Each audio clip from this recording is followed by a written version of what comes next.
It's 4 years since that magical win against Germany at Wembley, and everyone has favourite games they've been to, and I've been very fortunate. Some games I flew out to Russia 2018 for the World Cup, and then on top of that, I went to quite a few of the games at that Euros. I was at the Germany last year with Ollie Watkins' winner, and that was fantastic and amazing. But there was something special about this game, and it was a personal thing for me as well.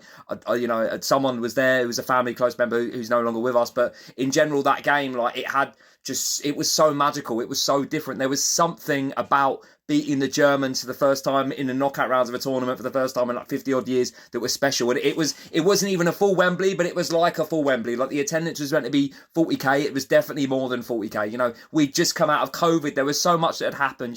When Raheem put us one up and then Kane scored again, it was just scenes of pandemonium, and it was magical and it was unbelievable. And that is a game that will live with me forever. That is a game that will always be one of my favourite ever games. And it's crazy to think that was 4 years ago, and life has moved like that. But it's also weird to think of England right now, without Gareth, where we currently are. In fact, some fans are saying, oh, about Tuchel, this, that, the other, give him time and stuff, obviously. But I look at that game and I see it as such a pivotal moment. I've been so fortunate to have gone to some big England games and some big Spurs games, and that game for me will always be one of my top games. Again, on a personal level, but because of the magic and the euphoria and everything else, I will never forget that moment, and I just cherish that. And it's crazy to just sit there and say it was 4 years ago. Want any indication of what this game means? It is still my phone screensaver 4 years later. There are some games that stick with you and you carry with you for the rest of your life, and this is one of those.